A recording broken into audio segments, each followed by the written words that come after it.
Alright, so today we're going to be going over an 820-3115 motherboard that has no backlight. So the first thing that I like to do in these cases when there's no light on the screen is I like to measure the voltage at output, because different voltages at output are going to tell me different things about what the machine's doing.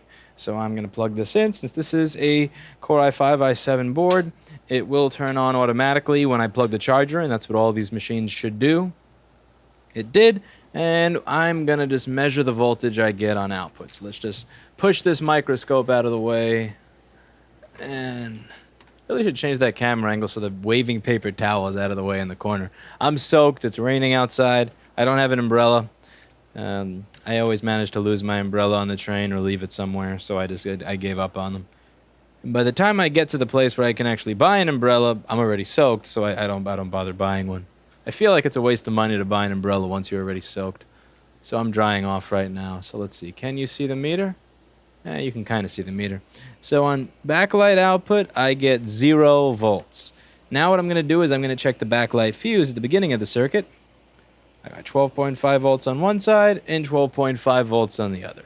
So 0 volts at output means either a complete break in the line somewhere or, well, yeah, complete break in the line somewhere. Because even if it wasn't boosting, even if it wasn't doing any boosting, I should still see 12 volts on output, even if the boost section is broken. Now, if it doesn't see the screen at all, I would see 0 volts on output because the transistor wouldn't open and let power go through. But I do know it sees the screen because the screen did this thing where you can kind of see the ink move around inside it.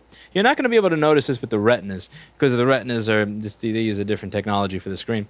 But on this one, you can kind of see that even if there's no light, it just looks like there's ink moving around in it the moment it becomes activated, the moment that 3 volts get sent to the screen. So let's just go over this for a quick second before we go in and we try to figure out exactly where the problem lies. I'm going to show you where I measured and why I measured where I measured. So let's go over to the screen here. And bam. Open Broadcaster is still moving slower than it did 2 years ago. And I'm probably never going to find out why. So just bear with a really slow mouse pointer. So I measured at output. I got 0. Then I measured back here at the backlight fuse, and I got 12 and 12. So it means somewhere between here and here, there's a break in the line. So I'm going to check right after the backlight fuse. I'm going to check to see what I get on pin 4 and then on pin 1, 2, 5, and 6 of Q9706. This is a transistor that's only going to open if these 2 signals are present. I've gone over this in older videos. If this signal is present, then this signal is present. It will allow this transistor to open. If this transistor opens, it will allow this voltage divider to work. If this voltage divider works, then this will open because this is a P channel and this is an N channel. I'm honestly just kind of too tired to re-explain that whole thing again. But I've gone over it in like 10 other no backlight videos. I'll try and see if I can link one in the cards here that explains how this set of transistors works to open it. But long story short, I got 12 here, and all the way at the end, I have 0. So there could be a break. This component could be bad. This trace could be bad. This component could be... Who am I kidding? This is never bad. Or this trace could be bad. Or this trace could be bad. Or this component could be bad. Or this trace could be bad. So it's a number of different things that could be. So let's just check at Q9706, which means I have to get up and turn on my new HDMI broadcast splitter thingy. This thing is pretty cool. It allows me to broadcast this microscope to the other monitor, or take Jason's microscope and put it on my capture hardware. It's a pretty cool little piece of tech. So what I have to do here is Q9706. It's going to show me where it is. Ahem. It's going to show me where it... Piece of shit. Anyway, here we go. So it's right over here. So now we're going to go over to the microscope camera. Do you work? Oh, the exposure is really low, so let's just fix that so that you can actually see things. Bam. All right, so let's check out Q9706.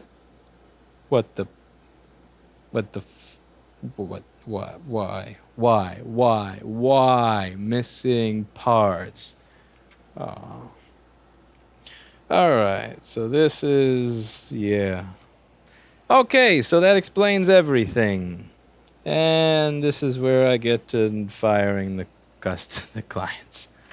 The way I see do-it-yourself is as follows, because people think I discourage do-it-yourself. I don't discourage do-it-yourself stuff in any way, shape, or form. By all means, go ahead and try to make stuff work yourself. I respect that. But you started it. You finish it. Because I don't know what the fuck you did. Did you use a huge heat gun at 3 minutes over here to get that off? Heating this chip to the point where this chip died? I don't know what you did. And honestly, I don't feel like warrantying it. So this will be the fix. And after this, hopefully the salesperson will tell them I don't want their boards anymore. That shit really does happen. Like every time you fix stuff for people who try to do this stuff on their own. And all this other shit starts to break. And it's like, I really don't know what you did to it, you know? I have no idea what you did to it. Because, like, what if instead of using a nozzle that pointed over here, they used one of those $20 hot air stations off AliExpress with no nozzles, and they heated this thing? And after they heated this chip, then that causes the board to die again in a month. Like, do I have to warranty that? Is the burden of proof on me to prove that? Do I care? No. I'd rather just not deal with it at all. Yeah, that whole thing is a mess. That whole situation's a mess. So my do-it-yourself rule is you started it, you finish it. Okay, so let's okay, so this is where the transistor goes. Now, what the fuck is going on here? Oh, it's gone. Okay. Was that gone from the beginning? Was that gone because somebody fucked with it? Did you make more work for me?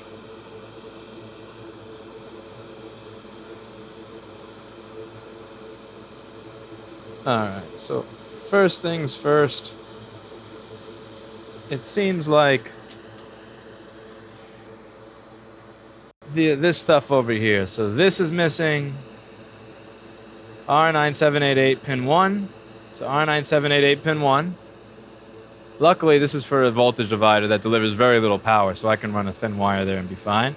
And also C9710, which is... Where is C9710? C9710... So that's a pin that's going to ground anyway. Yeah, so this go... Okay. Actually, no, it doesn't. Pin 1 goes to the PP5 VSO backlight.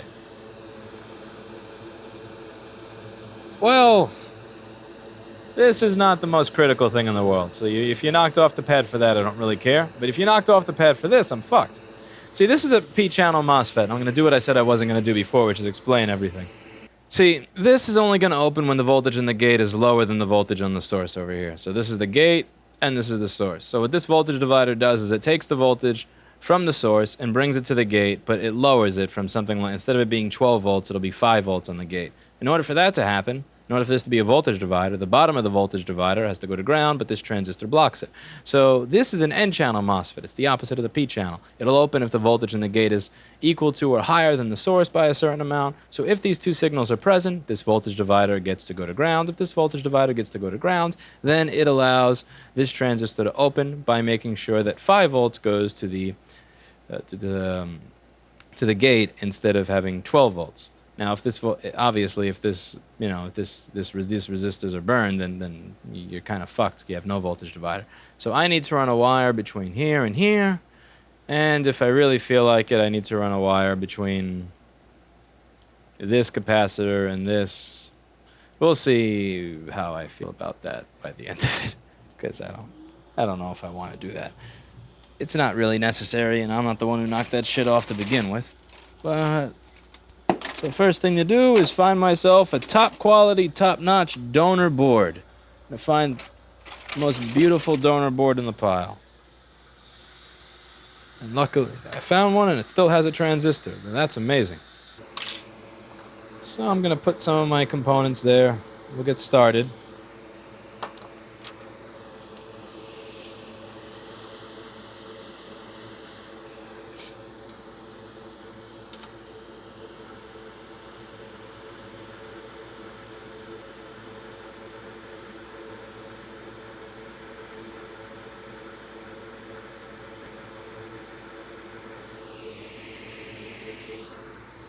Damn. Tried to squeeze it with the tweezer a little too hard there. That was... Okay, time for another donor. This donor is missing the transistor, which means it's time for yet another donor. Alright, let's take...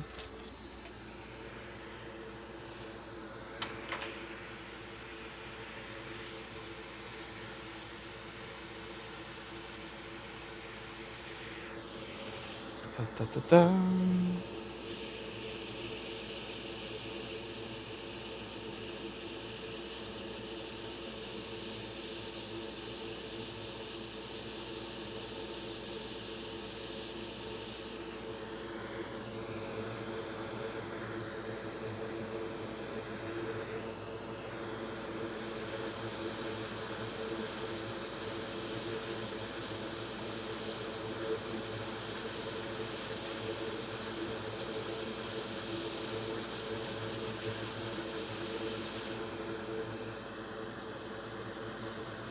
Not the prettiest thing in the world, but we can make it look pretty once we make it work.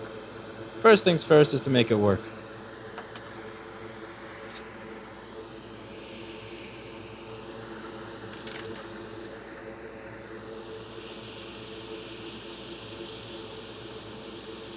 This stuff over here is for backlight. The stuff that is to the left is for firewire.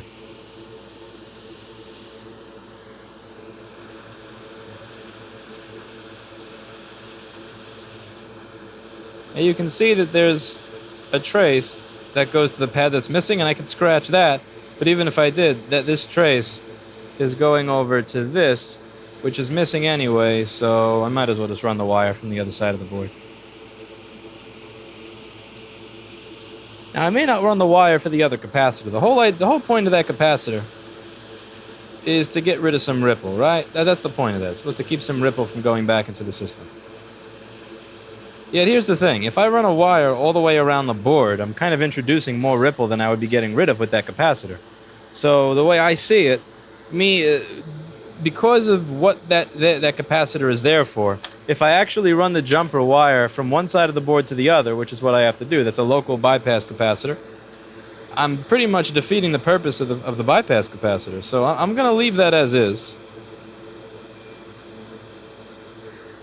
So let's just clean off this transistor here. Make it look a little bit nicer.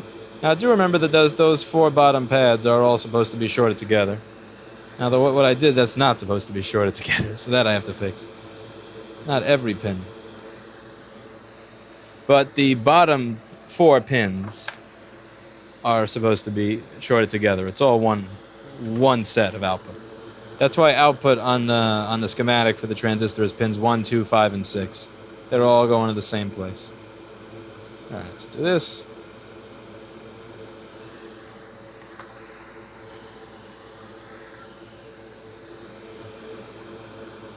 And I'll add a little bit to the upper left one, just like, all right. Now what I have to do is I have to solder to here. I have to go from one side of the backlight fuse to one side of the backlight fuse. So from here to this. This is where the connection is broken. Actually, wait, if that connection is broken, I have to use a thick wire then. Fuck. Because I thought it was just from here to here. But obviously, if this to this is broken, that means that this to that is also broken. So that... Yeah, alright, so I'll use a thicker backlight wire. Fuck. It's harder to do this if you have to use a thicker wire, especially if you're trying to go all the way around the board. But what are you going to do? Trying to go to one resistor. So that has to go to pin 4 and here. So I have to make this wire go to this and then this. Alright, so let's do that. Let's start with that shit. So... here we go. I'm going to have a little bit of solder on the end of my iron. And have flux over here, and I'm gonna have to tin this wire, which means I'm gonna have to get rid of some of that enameled coating at a couple of different points.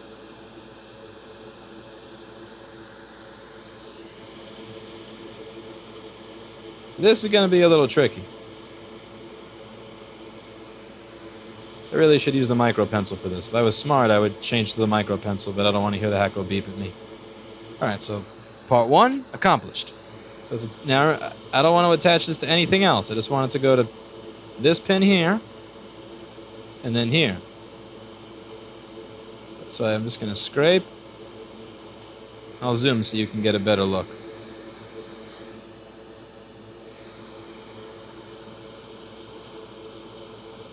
Make it flat on the board, that's important.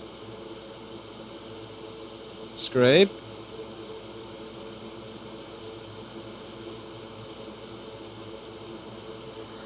Now this still...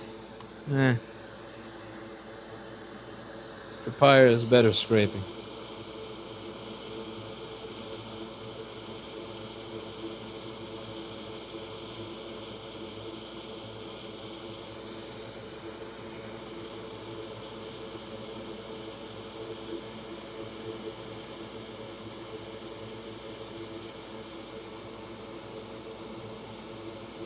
Yeah, I could have done a much better job with this.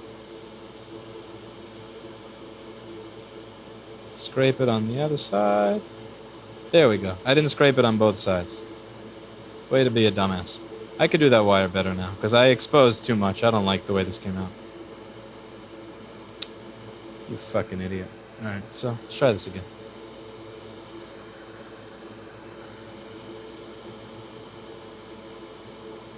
As nasty as this looks now, when it comes out of the ultrasonic, it'll look very nice, so.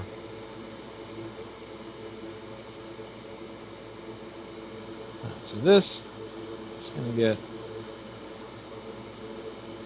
That was the easy one, now this. So I'm going to scrape this side in advance.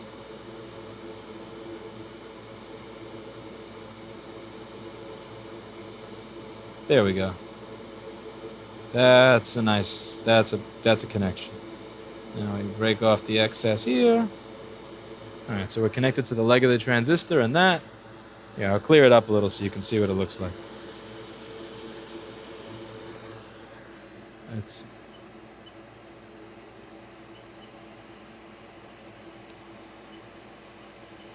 Lowered the temperature and up the air.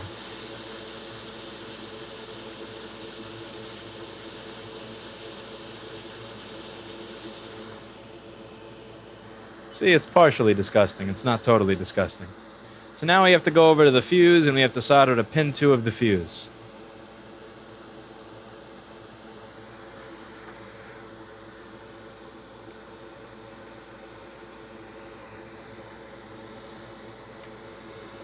This is the fun part of working with other repair shops. They want a discount because they're a store. This would be done already if it wasn't a store. Because it wouldn't have had pads ripped. That's why I don't really fight for wholesale business anymore. I used to think, like, well, let me do what I can do to get as much wholesale business as possible. That was a very naive Lewis. Okay, let's zoom out so I can see everything in context a little better.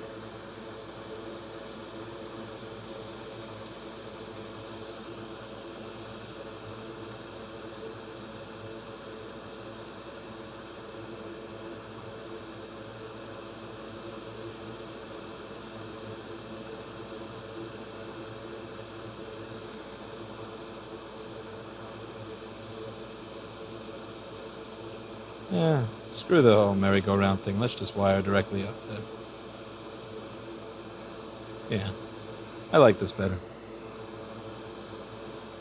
Okay, let's not make the same mistake twice. Definitely.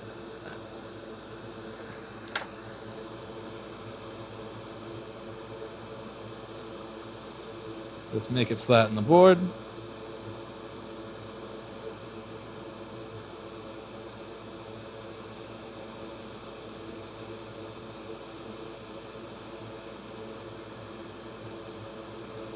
Try to make it flat on the board.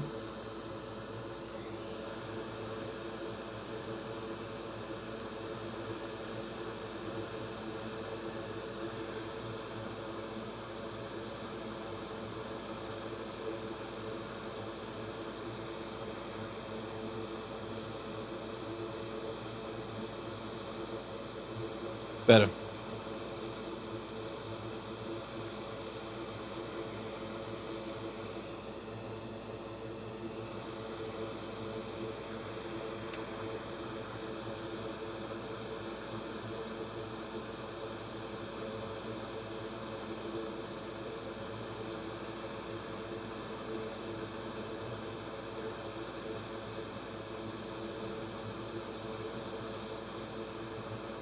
Yep. What a beautiful board. Okay, now let's see what got ripped off in the firewire section. What did you have against firewire?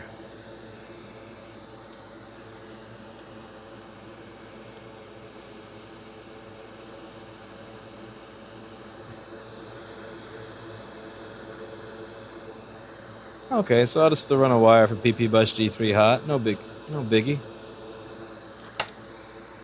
I'm not gonna guarantee firewire on this because, yeah, I'm not the one who ripped that off. But I'll put it back on just to be nice.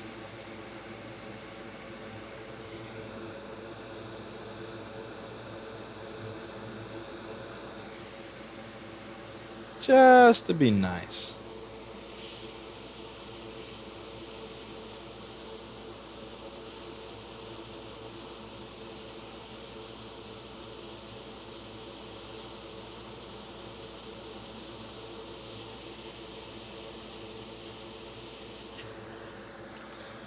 Forgot to turn my hot air temperature back up.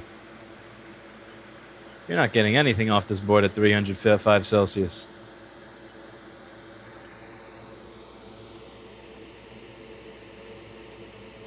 Not without a lot of bottom preheating in like 5 or 6 minutes.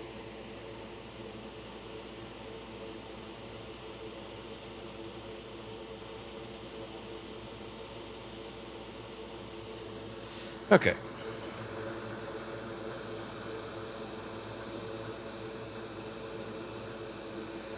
Oh, I dropped the chip and lost its orientation.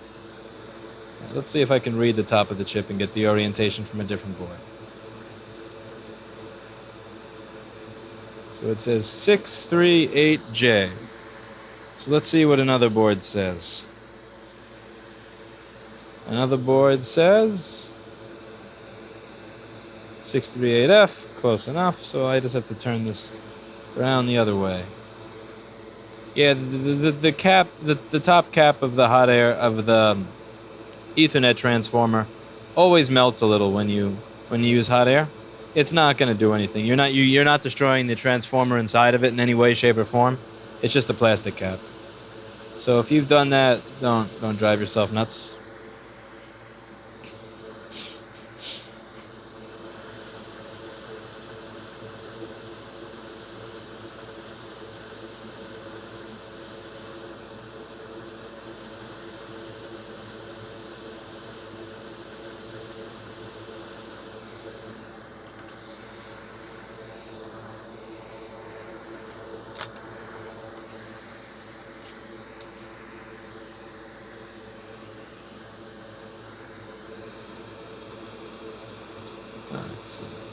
Let's scrape.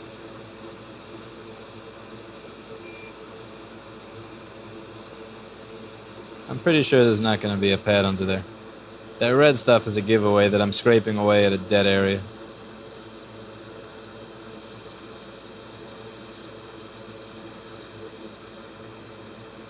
Alright, so let's see if I can wire PP bus G3 hot over here.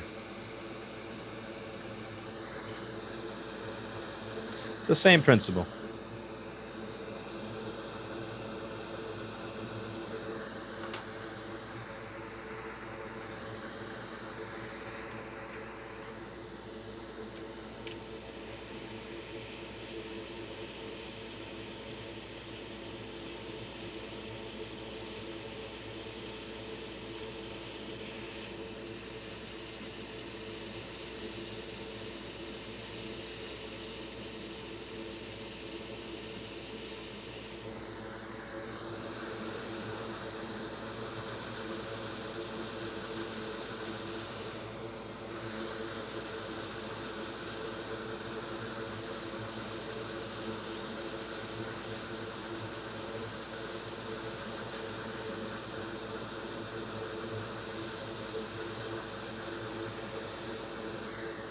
Okay, now let's get PP Bus G3 hot, wire it up there.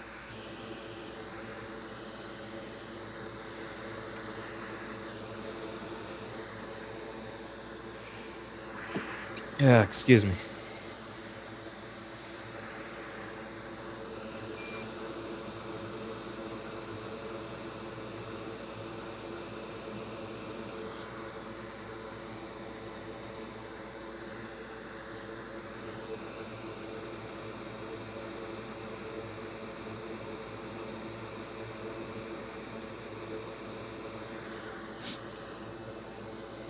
As you can see, the solder gets cruddier and cruddier as you burn the flux away.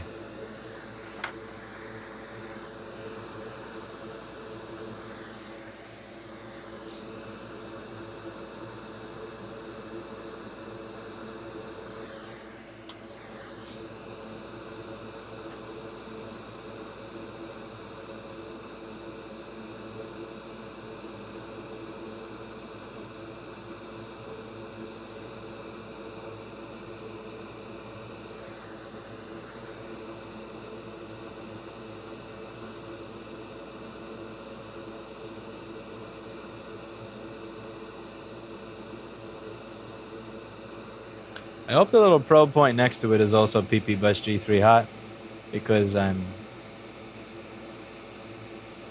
Oh, you soldered to the wrong side of the resistor, dumbass. Dumbass. You fucking idiot. It's over here.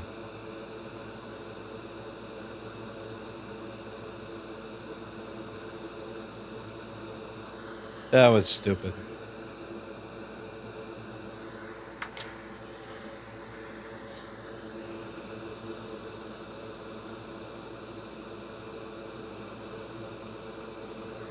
Okay, that was stupider, but we will fix it.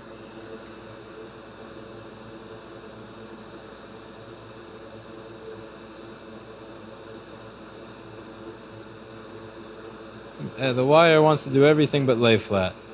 Just loves sticking up.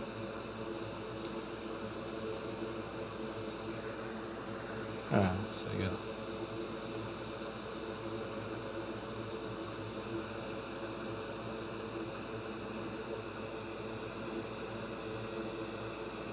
Let's get rid of that piece, the edge. Get the, there we go, it's gone. Beautiful. Now we're going to bring this wire up the board, all the way over to my firewire circuit.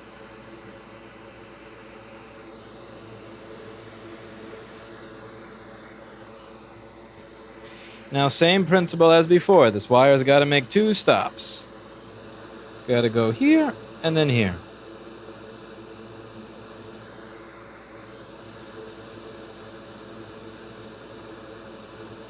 So I think the best way to have this wire get routed around is going to be something like this. It's going to be like this, like here. Let's get it around this piece of shit. We're going to go to there and then there. So get ready.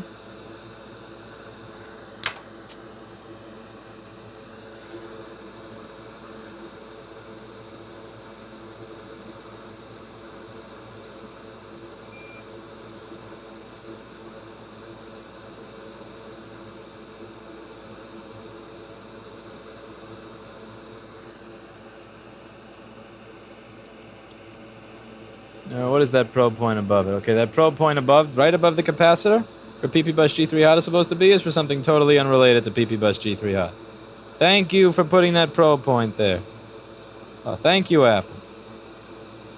That's just cruel. Alright, so we're going to go from here to here.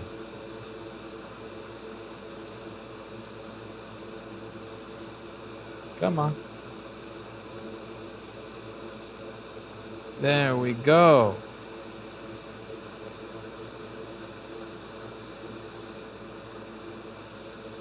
And let's just make sure that the wire is touching where it's supposed to over here. But you see, it has to touch this capacitor without touching that hole right next to it.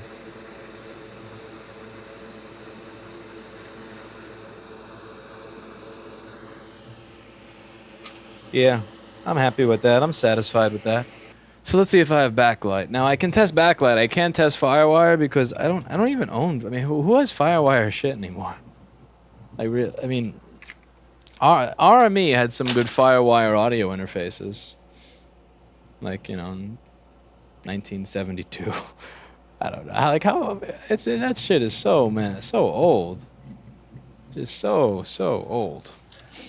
So yeah, it's the same thing with CD drives. Like I don't test functionality of the CD drive of any of these machines because I don't have a CD. I don't support fixing the CD drives because even when I could buy CD drives, the CD drives that I could buy were all shit. And warrantying those sucked. Oh, and the whole idea of like the disc is going in, but it's like touching the top because their case is bent. No. But I don't have CDs, and I can't test it unless somebody brings me a CD. Same thing with FireWire. For me to test FireWire, you have to bring me something that uses FireWire. And as you can see, I have a light on the screen. See? It's a light. The other side of it is all cracked, so there's nothing to see there. But look, it lights. You can tell it's lit because if I unplug it, actually you can't because there's so much light from there that, okay, fine. I'll turn it around so you can see. Filming. Come on, turn on. You need one hand to hold this up and two hands to align the MagSafe, which means I'm one hand short. Well, great. Did I blow the backlight fuse that I soldered a wire to?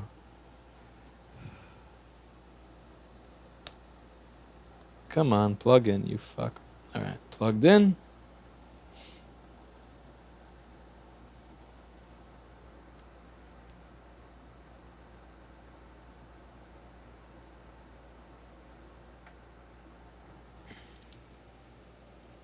This is my fucked up screen. See? It lights. It's a screwed up screen. What do you want from me? I don't use good parts for testing. I use the broken crap I take out of machines. No need to waste money when you don't have to. So that's it for today. And as always, I hope you learned something. And for the love of God, if you're going to do your own repair, go for it. I wish you the best of success. I hope you succeed. If you fail, this is not the place to send it. I'm doing this because this person sent me like 5 or 10 of them already. But now that I'm going through the pile and I see more and more of them that have had DIY shit, I'm just, no. It's time to move on. But if I don't know you and I'm just, no. No, do-it-yourself stuff fixes. Because this, see this? No warranty. 0 warranty. But that's it.